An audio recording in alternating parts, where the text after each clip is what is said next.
नमस्कार, मैं हूँ डॉक्टर ईशिता अरोरा और हम सब साथ में मिलकर के पढ़ रहे हैं पातंजल योग सूत्र।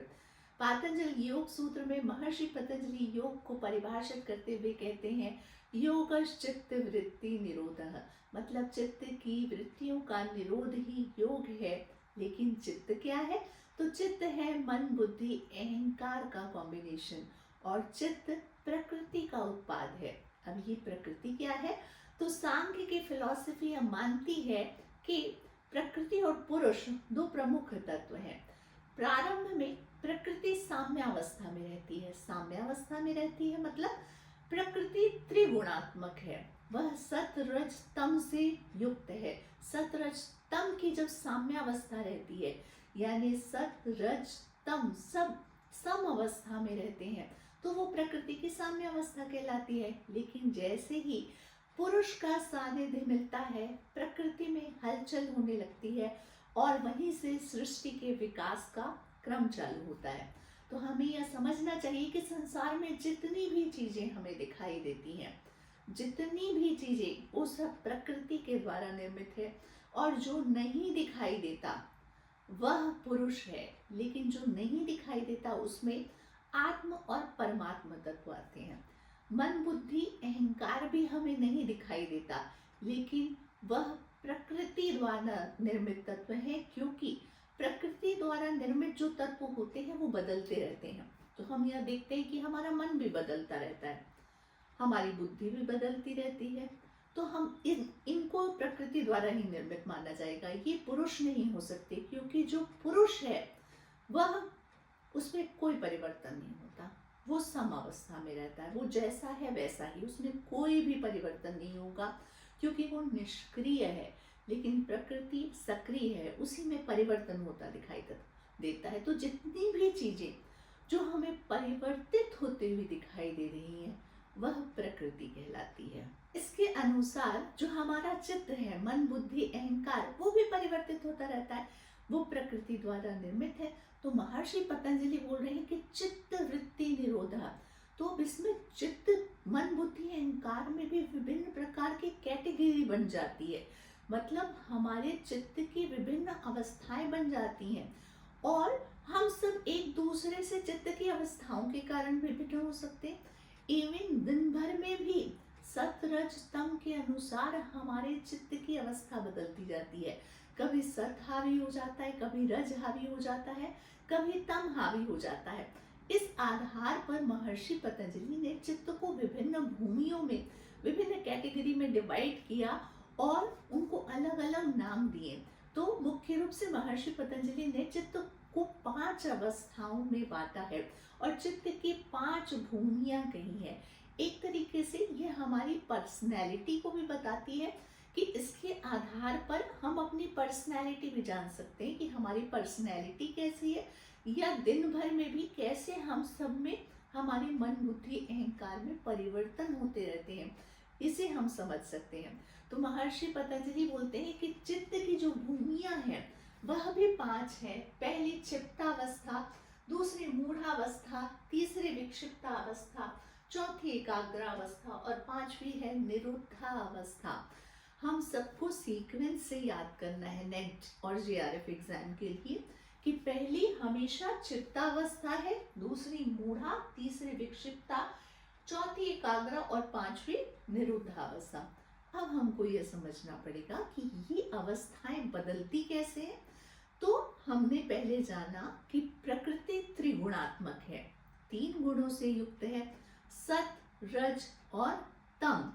अब इन तीनों गुणों की क्वालिटी भी अलग अलग है। जैसे सत्य जो है वो प्रकाश को रिप्रेजेंट करता है, उजाले को रिप्रेजेंट करता है, ज्ञान को, उत्साह को रिप्रेजेंट करता है। वहीं रज एक्टिविटी को रिप्रेजेंट करता है, क्रिया को रिप्रेजेंट करता है, चंचलता को रिप्रेजेंट करता है। और तम जो है वो आलस्य, प्रमाद, अंधकार को रिप्रेजेंट करता है। अब क्या हो रहा है कि ये सत रज तम हमारे बदलते जाते हैं दिन भर में। जैसा आहार हम ग्रहण करते हैं, जैसी मूवीज देखते हैं, जैसी किताबें हम पढ़ते हैं, जैसे दोस्तों के साथ रहते हैं, जैसा इंस्टा में कंटेंट हम एब्जॉर्ब करते हैं, उन सब का प्रभाव हमारे चित्त में पड़ता है और उसके अनुसार हमारी चित्त की अवस्था जो है वो बदलती रहती है। तो आइए हम देख लेते हैं कि महर्षि पतंजलि चित्त की कौन सी 5 भूमियां बता रहे हैं और किस तरीके से ये हमारी पर्सनैलिटी और हमारे गुणों और अवगुणों को बताती है। तो सबसे पहली जो अवस्था महर्षि पतंजलि बोलते हैं वह है क्षिप्तावस्था। अब क्षिप्तावस्था में सत रज तम में रज प्रधान होता है और रज किसको रिप्रेजेंट करता है? क्रिया को, एक्टिविटी को, कंपटीशन को, उत्साह को। ऐसे व्यक्ति कैसे होंगे?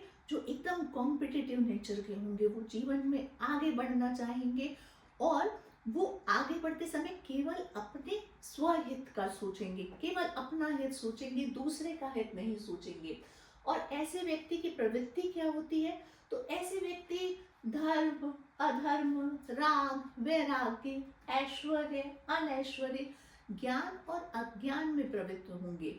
मतलब ये हमेशा ये सोचेंगे कि धर्म क्या है, अधर्म क्या है, राग, कभी किसी के प्रति प्रेम आ जाएगा, कभी वैराग आएगा, कभी ऐश्वर्य के बारे में सोचेंगे, कभी सोचेंगे अनैश्वर्य से नुकसान हो जाएगा। इस तरह के भाव उनके में आते रहते हैं और ऐसे व्यक्ति हमेशा राग द्वेष से युक्त रहते हैं। मतलब इनको या तो किसी से बहुत ज्यादा अटैचमेंट होगा या फिर क्या होगा, द्वेष की भावना होगी, जेलसी की भावना होगी, एनवी की भावना रहेगी कि कोई मुझसे आगे बढ़ ना जाए। तो ऐसे व्यक्ति आजकल बहुत ज्यादा दिखाई देते हैं। तो क्षिप्तावस्था आजकल बहुत ज्यादा देखने को मिलती है। दूसरी जो अवस्था महर्षि पतंजलि बताते हैं वह बताते हैं मूढ़ावस्था। अब मूढ़ावस्था में सतरज तम में कौन प्रधान होता है? तो मूढ़ नाम से ही समझ में आता है जिसका दिमाग कम काम करता है। मतलब इसमें तम प्रधान होता है क्योंकि सतरज तम में तम रिप्रेजेंट करता है आलस्य, अज्ञानता, अंधकार को, कुछ न करने की प्रवृत्ति, यह तम को रिप्रेजेंट करते हैं। अब इसमें व्यक्ति की पर्सनैलिटी कैसे होगी? तो वो निद्रा से युक्त होगा, आलस से रहेगा, उसके में कूट कूट कर, प्रमाद रहेगा, भय रहेगा, तंद्रा का भाव रहेगा और साथ में अवसाद भी रहेगा। ऐसे व्यक्ति की ये कौन सी, कैसे व्यक्तियों की अवस्था है? तो ये अधम मनुष्य की अवस्था होती है। ऐसा व्यक्ति जीवन में कुछ नहीं करना चाहता। वो चाहता है कि बढ़िया बिस्तर में बैठे, नेटफ्लिक्स चलाएं और फिर पूरी रात मूवी देखें। क्यों? क्योंकि वह अपने शरीर को भी कष्ट नहीं देना चाहता। वह चाहता है कि बिस्तर में ही कोई मुझे खाना खाने को दे दे, हाथ में रिमोट रहे, वहीं पे लाइट का भी बटन रहे, वहीं एसी का भी बटन रहे, सब कुछ बिस्तर से ही ऑपरेट हो जाए, उसके शरीर को किसी भी प्रकार का कष्ट न होना पड़े। तो ऐसे व्यक्ति बहुत आलसी होते हैं और जीवन में कुछ नहीं करना चाहते। वो अपने केवल शरीर के प्रति प्रेम को दिखाते हैं। तीसरी जो भूमि है वो महर्षि पतंजलि बताते हैं कि विक्षिप्ता अवस्था। विक्षिप्ता अवस्था, इसमें क्या होता है? अधिकतर सत प्रधान होता है। ठीक है, सतरज स्तंभ में अधिकतर सत प्रधान होगा। तो ऐसे व्यक्ति थोड़े सात्विक स्वभाव के होते हैं, लेकिन इसमें रज भी काफी अधिक मात्रा में होता है। तो कभी कभी जब सत की प्रधानता होती है तब तो व्यक्ति बहुत पूजा पाठ में लग जाएगा, ध्यान, ज्ञान, स्नान इसमें लगा रहेगा। लेकिन जैसे ही अचानक से यदि किसी कारण से रज की अधिकता हो गई तो फिर व्यक्ति चाहेगा अब ये सब कुछ छोड़ो, अब आज पार्टी करते हैं, ऐसे मूड में आ जाएगा। तो ऐसे व्यक्ति क्या होते हैं? विक्षिप्त टाइप के होते हैं। मतलब कभी तो एकदम परमात्मा के ध्यान में उनका ध्यान रहेगा, लेकिन कभी एकदम पार्टी, इधर उधर पिकनिक, इधर उधर जाने लग जाएंगे। अब ये रज की प्रधानता कैसे होती है? तो यदि हमारे आसपास ऐसे लोगों की संगत है जो कि खूब घूमना फिरना पसंद करते हैं, रज प्रधान है, या तो हमने ऐसी कोई मूवी देख ली कि जिंदगी मिलेगी ना दोबारा, तो आज पूरा एकदम मजे कर ही लिए जाए, कुछ इस टाइप का यदि हमने कंटेंट एब्जॉर्ब कर लिया, या फिर बहुत राजसिक खाना खा लिया कि हमने चाउमीन, पिज्जा, बर्गर और खूब मसाले वाली चीजें यदि हमने खा ली तो उससे क्या होगा? रज अधिक हो जाएगा। अब इसके कारण क्या हो जाएगा कि अब मेरे को पार्टी करने का मन करेगा, मेरे को घूमने जाने का मन करेगा। ऐसी भूमि क्या कहलाती है? विक्षिप्ता अवस्था कहलाती है। इसमें व्यक्ति की पर्सनैलिटी होती है ज्ञान, धर्म, वैराग्य में, ऐश्वर्य में प्रवृत्ति होती है। तो जब भी उसमें सत प्रधान होगा तो वो आध्यात्म में चला जाएगा, लेकिन जैसे ही रज प्रधान होगा तो वो क्या हो जाएगा? उसका चित्त चंचल हो जाएगा और वो बहुत कुछ जीवन में पाने के लिए उतावला होने लगेगा। तो इसमें सत और रज जो है वो बढ़ते घटते रहते हैं। उसके कारण यह जो है वो विक्षिप्त अवस्था में रहता है। अब चौथी जो अवस्था है वह है एकाग्र अवस्था।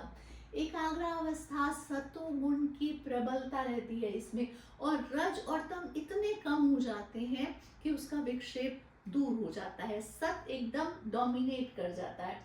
अब इसमें क्या होता है, इसमें पर्सनैलिटी कैसे हो जाएगी, तो इसमें चित्त जो है वो स्फटिक मणि की तरह स्थिर हो जाता है। मतलब अब हमारा मन बुद्धि अहंकार जो है वो एकदम स्थिर हो गया है, एकदम शांत हो गया है। तो वह अवस्था होती है एकाग्र अवस्था की। अब क्योंकि सत्य एकदम प्रधान हो जाता है तो इसमें व्यक्ति आराम से ध्यान लगा लेता है। उसको ध्यान लगाने बैठने को कहा जाएगा तो वो जहाँ ध्यान लगाना चाहे वहां पर ध्यान लगा सकता है, और लंबे समय तक ध्यान की अवस्था में रह भी सकता है। और इसको महर्षि पतंजलि ने कहा कि ये संप्रज्ञात समाधि की अवस्था है। पांचवी चित्त की भूमि है निरुद्ध अवस्था। इसे गुणातीत अवस्था भी कहा जा सकता है। इसमें क्या होता है कि हम तीनों गुणों से परे हो जाते हैं, मतलब सत रज तम किसी का भी प्रभाव अब हमारे ऊपर नहीं होता, और इसे चित्त वृत्ति निरोध की अवस्था भी कहा जा सकता है। इसमें जो है क्लिष्ट और अक्लिष्ट दोनों वृत्तियां खत्म हो जाती हैं, दोनों वृत्तियों का निरोध हो जाता है, और चित्त जो है वो अव्यक्त प्रकृति में लीन हो जाता है, और इसे असंप्रज्ञात समाधि की अवस्था, कैवल्य की, मोक्ष की या फिर गुणातीत अवस्था भी कहा जा सकता है।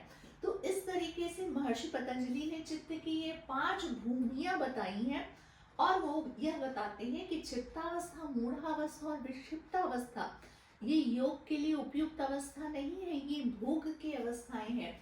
और योग के लिए उपयुक्त अवस्था होती है एकाग्र अवस्था और निरुद्ध अवस्था, ये योग के लिए उपयुक्त अवस्थाएं हैं।